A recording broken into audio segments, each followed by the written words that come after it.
से यहाँ पर लॉयर्स भी मौजूद हैं, तो आपका नाम जानना चाहूँगी मैं आर्यन मेहता एडवोकेट हूँ।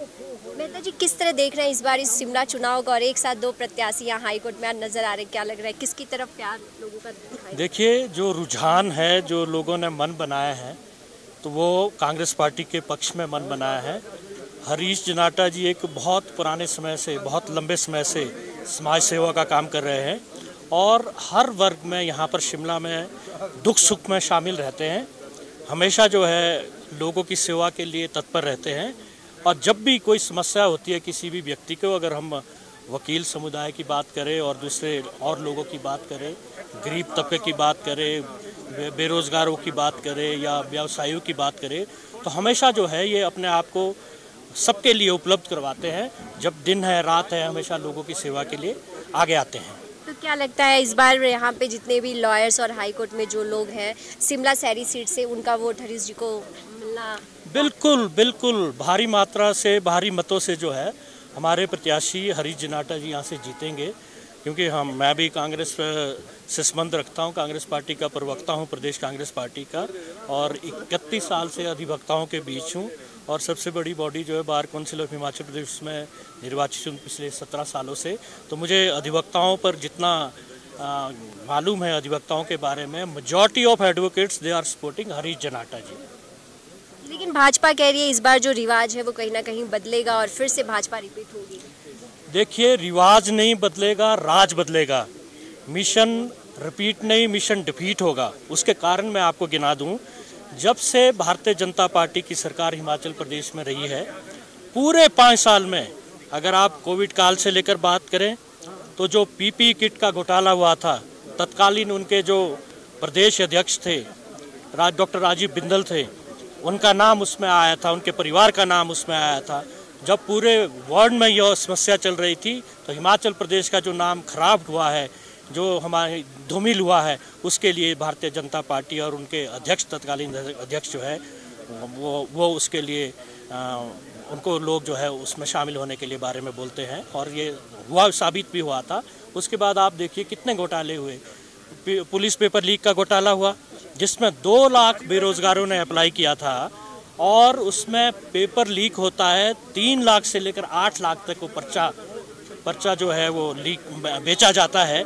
और करप्शन का लेवल आप देखेंगे हिमाचल प्रदेश में, यह सरकार जयराम ठाकुर जी जो है खुद काम नहीं करते थे, रिमोट कंट्रोल से काम करते थे। दिल्ली से यह सरकार चलती थी, नागपुर से रिमोट कंट्रोल चलता था।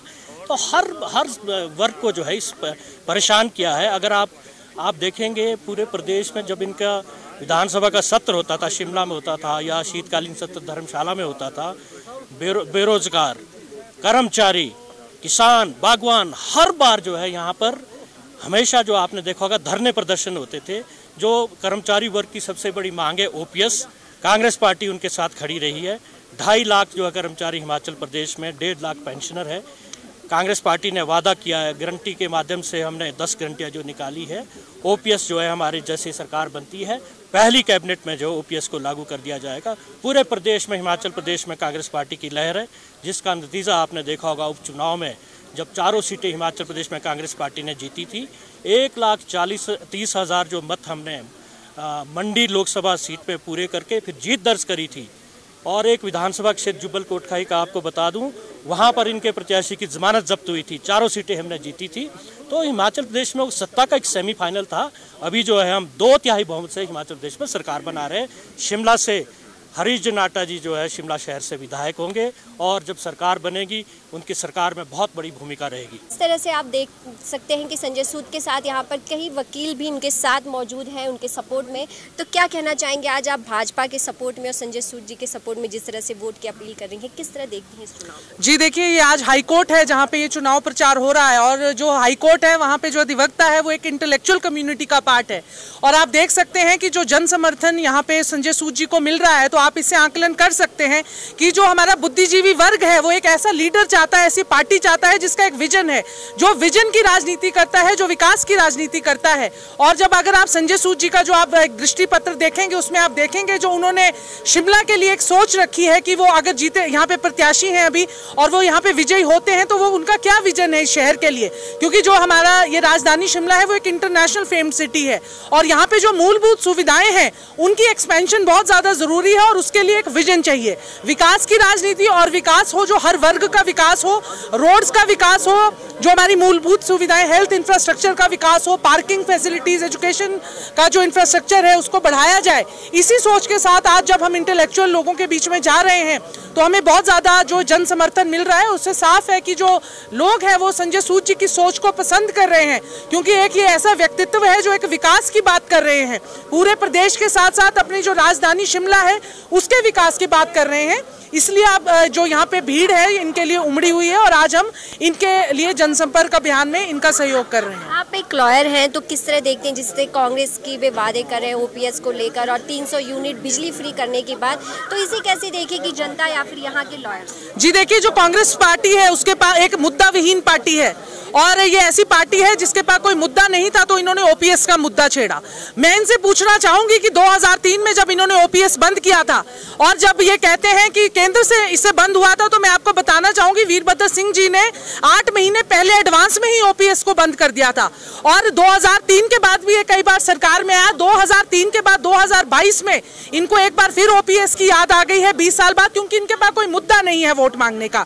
और मैं इनसे ये भी पूछना चाहूंगी कि आप यहाँ पे ओपीएस बहाली की बात कर रहे हैं कि जो हमारी फर्स्ट कैबिनेट मीटिंग होगी वहां हम ओपीएस को बहाल करेंगे, तो ये क्या बताने का कष्ट करेंगे कि जो इनकी प्रदेश, जो इनकी कांग्रेस शासित प्रदेश है वहां इन्होंने कितना ओपीएस बहाल कर दिया और ये इस तरह के जो शगुफे छोड़ रहे हैं कि ओपीएस बहाली करेंगे या हम महिलाओं को 1500 जो इनकी हर घर लक्ष्मी एक योजना, ये एक गारंटी पत्र महिलाओं के बीच में बांट रहे हैं और इन्हीं के जो वरिष्ठ नेतृत्व है, चाहे वो आनंद शर्मा जी हैं, चाहे वो इनके युवराज विक्रमादित्य सिंह है, वो इस बात को कॉन्ट्राडिक्ट कर रहे हैं कि हमारा जो हिमाचल प्रदेश है उनके पास इतने फंड्स नहीं है कि वो इस तरह की जो घोषणाएं हैं वो उनको पूरी कर सके। चाहे वो 1500 हर महिला को बांटना है, तो ये जो कोरी घोषणाएं कर रहे हैं और जब इनके पास कोई मुद्दा नहीं है, इनके पास कोई विकास को लेकर बात नहीं है, तो इन्होंने एक ओपीएस का मुद्दा पकड़ा है कि हम इसको पहले बैठक में ही बहाल कर देंगे।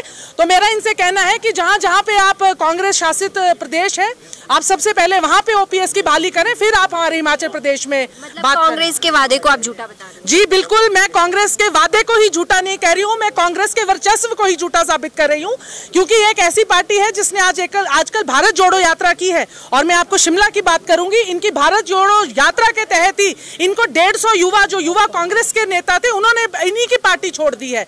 इनका वरिष्ठ नेतृत्व भारतीय जनता पार्टी में मिल गया। इससे आपको पता लग सकता है कि ये जो कांग्रेस है, जिस तरह से जो ये मार्क्सवादी पार्टी है, ये देश के मानचित्र से गायब होगी। इसी तरह आपने देखा होगा यूपी में जो सबसे बड़ा प्रदेश है, वहां पे जब भारतीय जनता पार्टी ने रिपीट किया है, वहां इनकी एक भी सीट नहीं है, वहां ये अपना खाता भी खोल नहीं पाए हैं।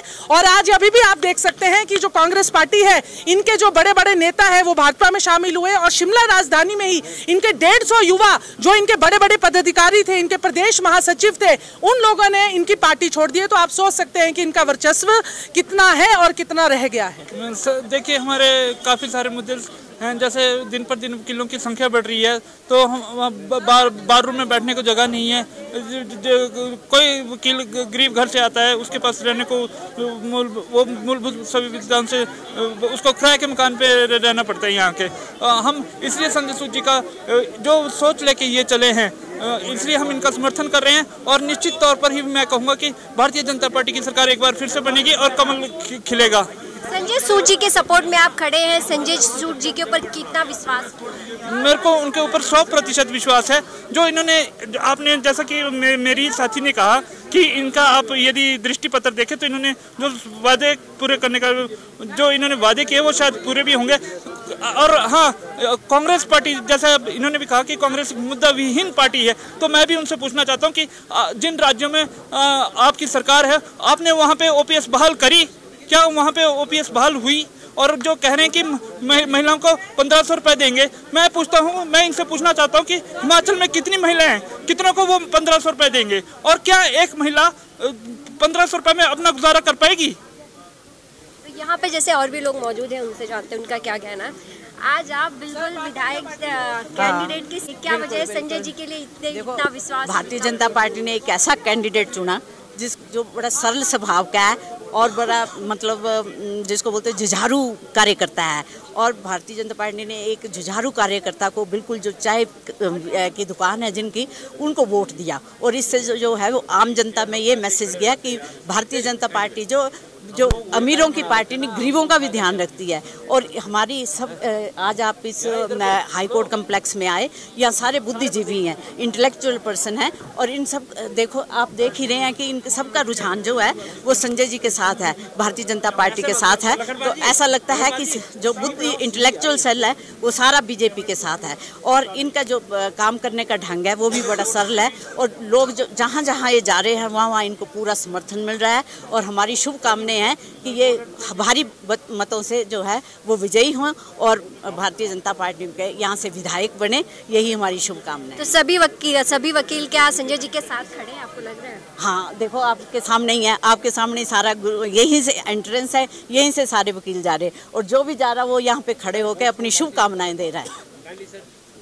तो जीत पक्की करवाने में लगे हैं आप? हम तो 100% बोलते हुए इन्हें मतलब इतना आदमी जो कार्यों को किस तरह से जमीनी स्तर पर जुड़े हैं। मैं 81 से पार्टी में हूँ, भारतीय जनता पार्टी में हूँ, तब से मैंने संजय जी के साथ काम किया हुआ। तो मेरा तो इनका मतलब ऐसा लिंक है जैसे परिवार के सदस्य का। और ये बहुत ही सरल स्वभाव के हैं और बड़े मतलब जुझारू कार्यकर्ता है। तो अभी हम यहाँ पे जितने भी वकील सबको देख पा रहे हैं, क्या सब भारतीय जनता पार्टी से जुड़े हुए इसलिए खड़े हैं या फिर ऐसे भी लोगों ने सपोर्ट? भारतीय जनता के पार्टी के वकील तो अपनी अपनी फील्ड में लगे हुए, अपना अपना काम कर रहे हैं। एक जर्नल इसमें बीजेपी के भी हैं, ऐसा नहीं, भारतीय जनता पार्टी के भी हैं। बाकी जो जर्नल एडवोकेट्स हैं वो भी इनको लाइक करे, वो भी यहाँ पे जो है वो खड़े हैं। तो जिस तरह से आपने देखा कि इनका कहना है कि यहाँ पे जितने भी वकील खड़े हैं वो इनके संजय सूद जी के सपोर्ट में खड़े हैं और जो वकील भी यहाँ जा रहे हैं उनसे प्यार मिलते हुए जा रहे हैं, उन्होंने शुभकामनाएं देते हुए जा रहे हैं। आप देख रहे हैं सक्षम न्यूज इंडिया, सबसे पहले सबसे तेज।